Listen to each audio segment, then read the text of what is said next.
Telugu audio Bible నిర్గమాకాండము 36వ అధ్యాయము. పరిశుద్ధ స్థలము యొక్క సేవ నిమిత్తము ప్రతి విధమైన పని చేయ తెలుసుకుంటకై యెహోవా ఎవరికి ప్రజ్ఞా వివేకములు కలుగజేసెనో అట్టి బెసలేలును అహోలియాబును మొదలైన ప్రజ్ఞావంతులందరూ యెహోవా ఆజ్ఞాపించిన అంతటి చొప్పున చేయుదురనెను. బెసలేలును అహోలియాబును యెహోవా ఎవరి హృదయములో ప్రజ్ఞ పుట్టించెనో ఆ పని చేయుటకు ఎవరి హృదయము వాని రేపెనో వారినందరినీ మోషే పిలిపించెను. ఆ పని చేయుటకై వారు పరిశుద్ధ స్థలము యొక్క సేవ కొరకు ఇశ్రాయేలీయులు తెచ్చిన అర్పణములన్నిటినీ మోషే యొద్ద నుండి తీసుకొనిరి. అయినను ఇశ్రాయేలీయులు ఇంకా ప్రతి ఉదయమున మనఃపూర్వకంగా అర్పణములను అతని యొద్దకు తెచ్చిచుండిరి.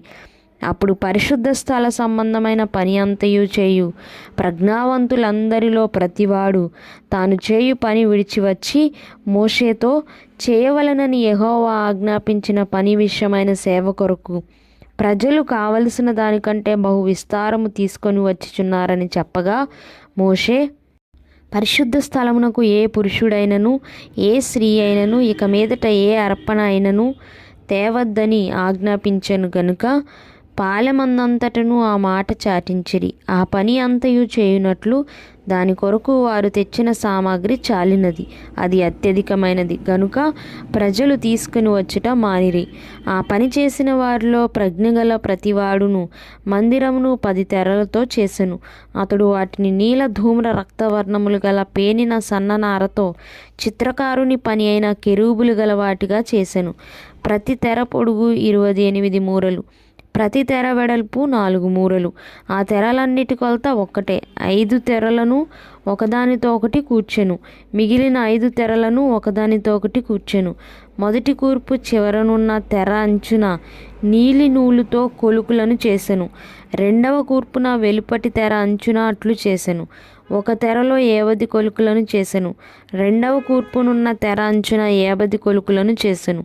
ఈ కొలుకులు ఒకదానితో ఒకటి సరిగా నుండెను.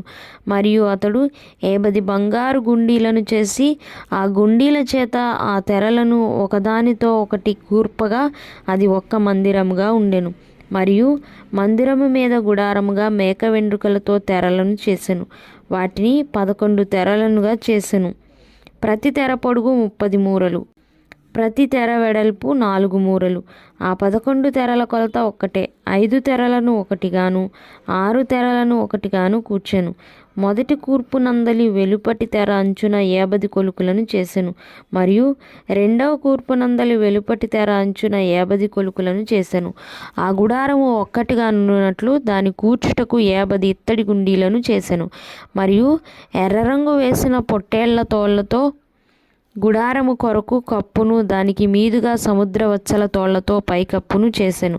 మరియు అతడు మందిరమునకు తుమ్మకర్రతో నిలువు పలకలు చేసెను. పలక పొడుగు 10 మూరలు, పలక వెడల్పు 3.5. ప్రతి పలకకు ఒకదానికొకటి సమదూరము గల కుసులు 2 ఉండెను. అట్లు మందిరం యొక్క పలకలన్నిటికీ చేసెను.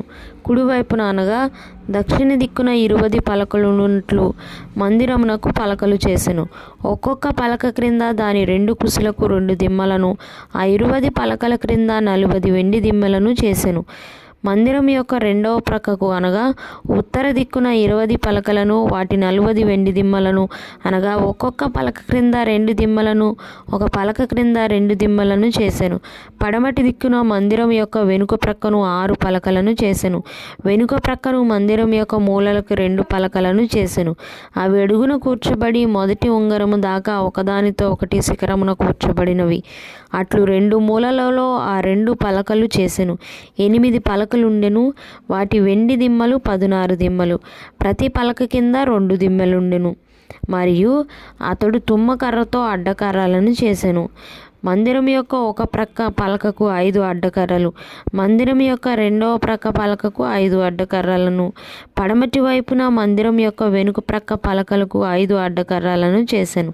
పలకల మధ్య నుండి నడిమి అడ్డకర్రను ఈ కొన నుండి ఆ కొన వరకు చేరియుండ చేసెను. ఆ పలకలకు బంగారు రేకులు పొదిగించి వాటి అడ్డకర్రలుండు వాటి ఉంగరములను బంగారుతో చేసి అడ్డకర్రలకు బంగారు రేకులను పొదిగించెను. మరియు అతడు నీల ధూమ్ర రక్త వర్ణములు గల అడ్డతెరను పేనిన సన్ననారతో చేశాను. చిత్రకారుని పని అయిన కెరూబులు గల దాన్ని చేశాను. దాని కొరకు తుమ్మకర్రతో 4 స్తంభములను చేసి వాటికి బంగారు రేకులను పొదిగించెను.